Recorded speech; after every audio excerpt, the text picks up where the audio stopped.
अरे भाईजान ने कौन था? आप सभी को सलाम, नमस्कार, जय भीम, जोहार। साथियों, मैं दिल्ली से आप लोगों के बीच में एक बात कहने आया हूं। दिल्ली और जयपुर में यही चर्चा है कि इस बार दक्षिणी राजस्थान में सिर्फ भारत आदिवासी पार्टी है जो सरकार बनाने जा रही है, सबसे ज्यादा विधायक लेने जा रही है। दिल्ली के लोग अब डरने लगे हैं और दिल्ली से आकर के इस भील प्रदेश में आकर के कहने लगे हैं कि आओ हमारे साथ चलो। लेकिन भील प्रदेश ने बता दिया, इस अनुसूचित क्षेत्र ने बता दिया कि वो सारा का सारा इलाका भारत आदिवासी पार्टी के साथ में और किसी के साथ में नहीं है। साथियों, पिछले 75 सालों से कांग्रेस और बीजेपी ने आदिवासियों का शोषण किया है। आप याद रख के देख लीजिए, आप उठा करके देखिए इतिहास कि किस तरीके से आदिवासियों के साथ ज्यादती हुई है। लगातार पूरे देश के भीतर आदिवासियों का शोषण किया गया। जहां कांग्रेस की सरकार थी वहां कांग्रेस ने किया, जहां बीजेपी की सरकार थी वहां बीजेपी ने किया था। यह भूलने की जरूरत नहीं है। इस देश के संविधान को लागे हुए लगभग 75 साल से ऊपर हो गया, लेकिन आदिवासी इलाकों में आज भी यह लगता है कि संविधान का कहीं आता पता नहीं है। पेशा कानून, अनुसूचित 5 से लेकर के तमाम कानूनों की धज्जियां उड़ाई जा रही है। ट्राइबल एडवाइजरी काउंसिल की हमारे प्रदेश अध्यक्ष बात कर रहे थे। आपको जानकर के हैरानी होगी कि ट्राइबल एडवाइजरी काउंसिल हमारी गहलोत सरकार ने गठन ही नहीं किया पिछले कई सालों से। इससे ज्यादा शर्मिंदगी की बात क्या हो सकती है? जो लोग कांग्रेस के बारे में सोचते हैं, जो कांग्रेस को वोट देते हैं, उनको सोचना चाहिए जो सरकार ट्राइबल एडवाइजरी काउंसिल नहीं बना सकती है, उस सरकार को वोट देने का कोई मतलब नहीं है। जहां केंद्र में बीजेपी है वहां उठा करके देखिए, अभी कुछ दिन पहले इस देश की नई पार्लियामेंट का उद्घाटन हुआ था। एक आदिवासी राष्ट्रपति जो कि महिला भी थी, उसको उद्घाटन कार्यक्रम में नहीं बुलाया गया। यह सिर्फ राष्ट्रपति का अपमान नहीं, इस देश का अपमान था और पूरे के पूरे आदिवासी समाज का अपमान था, जिसका मौका है अब हमारे पास बदला लेने का। याद रखिएगा, आदिवासी का पद कोई छोटा पद नहीं होता। इस देश का पहला नागरिक है। जब उसको नहीं बुलाया जाता है तो ये याद रखिएगा, ये हम सबका अपमान है। जो लोग इस जमीन पर बैठे हुए हैं, जो इस ग्राउंड में है, ग्राउंड के बाहर है, उन सबका ये अपमान था। एक महिला का अपमान किया। मैं माता और बहनों से कहना चाहता हूं कि बीजेपी के लोग जो राष्ट्रपति का सम्मान नहीं कर सकते, एक महिला होने के नाते सम्मान नहीं कर सकते, ऐसे लोगों को वोट नहीं देना है। इस बार याद रखिएगा। हमने देखा मध्य प्रदेश के भीतर हमारे एक आदिवासी नौजवान सीढ़ियों पर बैठा हुआ था। बीजेपी का एक नेता आता है और उसके ऊपर पेशाब करके चला जाता है और वहां पर आदिवासी को न्याय नहीं मिला। ये मौका है आपके पास कि उस आदिवासी नौजवान को न्याय दिलाने का। बताइए, हाथ उठा करके न्याय दिलाओगे कि नहीं दिलाओगे? न्याय दिलाना है। बहन पूजा भील, जिसके टुकड़े कर कर करके एक पोटली में बांध के फेंक दिया, हाथ उठा करके बताइए, बहन पूजा भील को न्याय दिलाओगे कि नहीं दिलाओगे? सिरोही के भीतर हमारे भाई कार्तिक भील को मार दिया गुंडों ने और उसको भी न्याय नहीं मिला। आज सिरोही की जनता से हम यहाँ से कह देना चाहते हैं, प्रतापगढ़ की धरती से, कि भाई तुम और तुम्हारा परिवार अकेला नहीं, पूरा प्रतापगढ़ आपके साथ है, आपको भी हम लोग न्याय दिलाएंगे। मना करी मिली यार, ये याद रखने की जरूरत है। पूरा का पूरा 5 साल उठा करके देख लिया कांग्रेस सरकार का। क्या किया कांग्रेस ने? तो पहली बात तो नौकरियां निकली नहीं। जहां नौकरियां निकली वहां पेपर नहीं हुए। पेपर जहां हो गया वहां पेपर आउट हो गया, और पेपर आउट कहीं नहीं हुआ तो वो वैकेंसी जाके जो है कोर्ट में फंस गई। आज याद रखने की जरूरत है मेरे नौजवान साथियों। याद रखिए, आपके साथ, आपके भविष्य के साथ कांग्रेस सरकार ने खिलवाड़ किया है। ऐसी कांग्रेस को भी हमें वोट देने की जरूरत नहीं है, ये याद रखना है। एक और चीज याद रखने की जरूरत है, काकरी डूंगरी के भीतर आज से 3 साल पहले हमारे कुछ नौजवान साथी 1167 पदों की भर्ती के लिए आंदोलन करने गए थे कि नहीं गए थे? क्या मांगा था उन्होंने? क्या मुख्यमंत्री बनना चाहता था क्या उनमें से कोई? नहीं बनना चाह रहा था ना। किसी ने कहा था कि हम लोग प्रधानमंत्री बनाएंगे? नहीं कहा था ना, क्या मांगा? नौकरी मिली क्या? गोली, और हुआ क्या? हमारे 2 लड़कों को गोली से मार दिया गया। मारा गया कि नहीं मारा गया? बताइए, कांग्रेस के लोग जब वोट मांगने आए तो पूछिएगा, क्या उन दोनों लड़कों को जिंदा कर सकते हो? अगर कर सकते हो तो हम वोट देंगे, नहीं तो वोट नहीं देंगे। याद रखने की जरूरत। इस बात का भी खुलासा होना चाहिए कि वहां पर किस स्थिति में पुलिस ने गोली चलाई, पुलिस को आदेश किसने दिया, कौन वो नेता था कांग्रेस का जिसने ये आदेश दिया? हमको बिल्कुल नहीं भूलना चाहिए। उसी काकरी डुंगरी के भीतर 7,000 नौजवानों के ऊपर आज की तारीख में FIR है। आप बताइए, जिस नौजवान के ऊपर FIR है, क्या उसको नौकरी मिल सकती है कि नहीं मिल सकती है? नहीं मिल सकती है।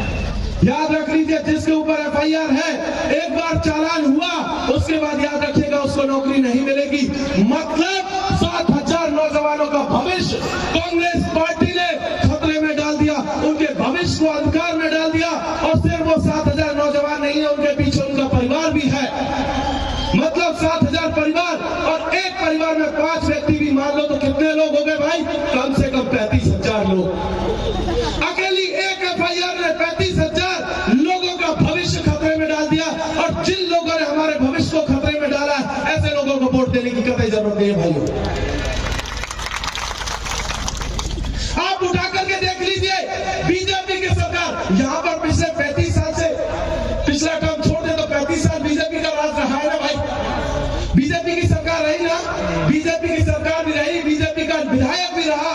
तो बताए, जो बीजेपी के प्रत्याशी हैं, वो उनसे पूछा जाए कि वो बताएं कि उनके पिताजी ने इस प्रतापगढ़ की उन्नति के लिए क्या किया था, प्रतापगढ़ के विकास के लिए क्या किया था। उनसे पूछा जाना चाहिए कि इन पूरे के पूरे राज्य के भीतर प्रतापगढ़ की स्थिति शिक्षा के मामले में 33वें नंबर पर क्यों है, जबकि पूरे राज्य के भीतर 33 जिले हैं, सबसे अंतिम स्थिति में प्रतापगढ़ है। पूछा जाना चाहिए नंदलाल जी से और हेमंत से कि बताओ, हमारी स्थिति आज की तारीख में ऐसी क्यों है? पूछा जाना चाहिए, नहीं पूछा जाना चाहिए? एकदम पूछा जाना चाहिए। अभी कुछ दिनों पहले भर्तियां निकली थी, पुलिस की भर्तियां निकली थी, TSP इलाकों में अलग से वैकेंसी थी। प्रतापगढ़ के लिए कितनी नौकरियों का वैकेंसी आया था? बताओ जरा, हाथ खड़ा करके बताओ। कोई नहीं आया। पूछा जाना चाहिए रामलाल जी से कि बताओ, प्रतापगढ़ के नौजवानों को पुलिस में भर्ती होने से तुमने क्यों रोका? क्यों तुम हमारा आरक्षण खा गए? क्यों तुम हमारी नौकरियां खा गए? क्यों तुम हमारा भविष्य खा गए?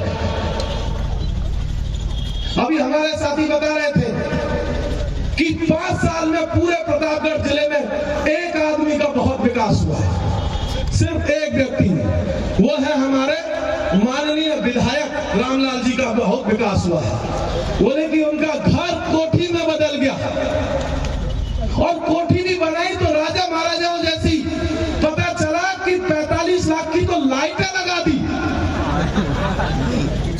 अब एक बात बताइए, इस देश में राजा महाराजाओं को खत्म हुए 75 साल हो गए, और वो प्रतापगढ़ जैसे राज्य में जहां इतनी खराब स्थिति है, सड़कें नहीं है, पानी की व्यवस्था नहीं है, वहां पर वो कोठियों में रह रहे हैं। अब बताओ, जो कोठियों में रहेगा उसको आपका दर्द क्या पता, वो आपका क्या भला करेगा? जमीन में भी पता चला तो हजारों बीघा जमीन उन्होंने अपने हिस्से में ले ली। एक बात बताइए, विधायक जो है जनता का सेवक होता है, जनता का नौकर होता है, उसकी तनख्वाह भी मेरे से कम है, उसकी तनख्वाह मेरे से कम है, लेकिन इतनी बड़ी कोठी का पैसा कहां से आया? जरा पूछिए उनसे, वो बताए कि ये कोठी जमीन कहां से आई आपके पास, आपने कौन सी नौकरी की, ये कौन सी स्कीम थी जिससे आप इतने जो है पैसे वाले हो गए और हम सब गरीब हो गए? हमको भी बताइए भाई स्कीम, हम सबको बताइए, हम भी अमीर होना चाहते हैं, हमारे पास भी कोठी हो, हमारे पास भी जमीन हो। इसलिए पूछे जाने की जरूरत है। और प्रतापगढ़ को रामलाल जी ने, जो विधायक साहब उन्होंने, और पूर्व विधायक नंदलाल जी ने दरअसल एक अपने परिवार के लिए समेट करके रख दिया। उन्हीं के घर में सरपंच होंगे, उन्हीं के घर में जिला प्रमुख होंगे, उन्हीं के घर में बाकी पद होंगे कि नहीं होंगे? तो हम क्या किस लिए बैठे हुए हैं? किस लिए बैठे हुए हैं? तो अब एक बार कह देने की जरूरत है, रामलाल जी आपकी जरूरत नहीं है, नंदलाल जी आपकी भी जरूरत है, हेमंत आपकी भी जरूरत नहीं है, के पीछे पीछे अपना विकास खुद कर लेंगे। हमको अब तुम्हारी जरूरत नहीं है। और उनके पिताजी का प्रणाम, उनके बारे में कुछ नहीं कहना, उन्होंने बहुत विकास कर लिया। उनका विकास मुझे नहीं लगता इस प्रतापगढ़ की जनता को बताने की जरूरत है, उसको यहीं से प्रणाम। लेकिन एक बात याद रखिएगा साथियों, ये वो लोग हैं, एक नागनाथ है तो दूसरा साफनाथ है, दोनों के दोनों जहरीले हैं। और दोनों को जिसने डसा है दोबारा पानी नहीं मांगा। इन्होंने प्रतापगढ़ की जनता में जो जहर डाला है, जिस तरीके की नफरती जहर डाला है, प्रतापगढ़ को इस राजस्थान के भीतर सबसे निचले पायदान पर लेकर के आ गए हैं। अब वक्त है बदलाव का, और मांगू भाई के आगे पीछे चल चल करके हम प्रतापगढ़ को ऊपर तक लेकर के जाएंगे, ये यहां से कह देने की जरूरत है साथियों। हमारे बच्चों की जो नौजवान साथी स्कूल जाते, कॉलेज जाते, बताइए छात्रवृत्ति कब से नहीं आई है भाई? 3 साल से। कौन खाया छात्रवृत्ति का पैसा? रामलाल जी विधायक तो यही थे। छात्रवृत्ति का पैसा कहां गया? तो रामलाल जी की कोठी में चला गया। कहने में कोई गुरेज नहीं है, रामलाल जी ने कोई नौकरी नहीं की, कोई बिजनेस नहीं किया, तो छात्रवृत्ति का पैसा कहां गया? रामलाल जी की कोठी में चला गया। बुजुर्गों की पेंशन कहां गई? पिछले 5-6 महीने से बुजुर्गों की पेंशन नहीं आई है, वो भी रामलाल जी के घर में लाइट लगवाने में चली गई।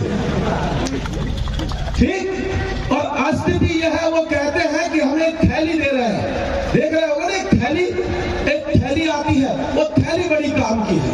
वो थैली सिर्फ काम की, बाकी उसमें जो माल मटेरियल है वो कोई काम का नहीं है। पता चला आटे में रेत डाल दिया, नमक में कुछ और मिला दिया, और जो मिर्ची का पैकेट आता है उसमें लकड़ी का बुरादा डाल दिया। अब एक बात बताइए, जो आदमी, जो पार्टी, जो सरकार नमक तक शुद्ध नहीं दे सकती है जनता को, वो हमारा क्या भला करेगी भाई? करेगी कोई भला? अरे जो लोग नमक में दलाली कर गए, जो आटे में मिलावट कर गए, जो मिर्चा के पैकेट में दलाली कर गए, उनसे हमें कोई उम्मीद नहीं रखनी चाहिए, यहां से कह देने की जरूरत है। इस बार हमारे पास मौका है बदलाव का, और बदलाव करेंगे तो ये यकीन मानिए, प्रतापगढ़ जो आज की तारीख में सबसे नीचे है राजस्थान में, आने वाले दिनों में सबसे ऊपर मिलेगा। और वो होगा मांगू लाल जी के साथ में चलने से, मांगू दादा के साथ में चलने से। हॉकी के बटन पर वोट देने से होगा, नहीं तो नहीं होगा, बैठने से भी नहीं होगा खाली। इस बार हमको करके दिखाना है, और ये बताना होगा कांग्रेस और बीजेपी के लोगों को कि बहुत हुआ। इस बार हॉकी इतनी जोर से घुमाइए कि ये जो डॉट है ना, गेंद कान के नीचे से सालों से निकल जाए। इतनी जोर से हॉकी घुमाइए कि पता न लगे कांग्रेस बीजेपी के लोगों को कि ये क्या था। एकदम तूफान की तरह घुमाइए, और सीधे जयपुर में जाकर के हॉकी बॉल जो है पड़नी चाहिए इस बार, क्योंकि बहुत इन्होंने हमारा जो है शोषण किया, बहुत शोषण किया है। ये वक्त है उस सारे के सारे शोषण का बदला लेने का। ये याद रखने की जरूरत है। इस विधानसभा में हमारे तमाम भाई याद रखिए कि हमारे जितने भी बाकी समाज के लोग हैं, प्रतापगढ़ नहीं पूरे भील प्रदेश के लोगों से हम कह देना चाहते हैं, जिन साथियों के साथ हम वर्षों से रहते आ रहे, सदियों से रहते आ रहे, उन सबको यहां से बता देना चाहते हैं कि हम आपके साथ हैं। आपकी तरफ कोई आंख उठा करके देखेगा तो ये हॉकी उसका इलाज करेगी। चाहे दलित तबके के लोग हो, चाहे पिछड़े तबके के लोग हो, चाहे अल्पसंख्यक तबके के लोग हो, चाहे जिस भी गरीब तबके के लोग हो, अगर किसी ने कांग्रेस, बीजेपी या कोई आए, यह हॉकी उसका इलाज है हमारे पास। हम उनके साथ कोई खिलवाड़ नहीं होने देंगे, ये यहां से कह देने की जरूरत है। हमें बिल्कुल नहीं भूलना चाहिए कि हमारे अल्पसंख्यक तबके के भाई इंद्र मेघवाल को बिल्कुल नहीं भूलना चाहिए कि एक दलित बच्चे को पानी पीने पर जो है मार दिया गया, एक मटकी छूने पर मार दिया गया। हमें बिल्कुल नहीं बोलना चाहिए कि अखलाक की मॉब लिंचिंग बीजेपी के दौर में हुई, वरना बीजेपी ने न्याय दिया, कांग्रेस ने न्याय दिया। किसी ने न्याय नहीं दिया। नासिर और जुनैद की हत्या हुई, किसी ने न्याय नहीं दिया। ये वक्त हमें हर एक चीज का बदला लेने का है। चाहे माइनॉरिटी के साथ कोई जाति हो, चाहे दलितों के साथ कोई मसला हो, चाहे पिछड़ों के साथ में कोई मसला हो, और चाहे आदिवासियों के साथ में मसला हो। यहां से कह देने की जरूरत है, भारत आदिवासी पार्टी इस देश के तमाम गरीबों की, शोषितों की, पीड़ितों की, आदिवासियों की, दलितों की, पिछड़ों की, सबकी पार्टी है। हम कांग्रेस और बीजेपी की तरह भेदभाव नहीं करते। हम सबको साथ में लेके चलने वाले लोग हैं। और इसीलिए मैं आपको बता दूं, पिछले 1 महीने से हम पूरे राजस्थान का चक्कर काट रहे हैं, पूरे राजस्थान में।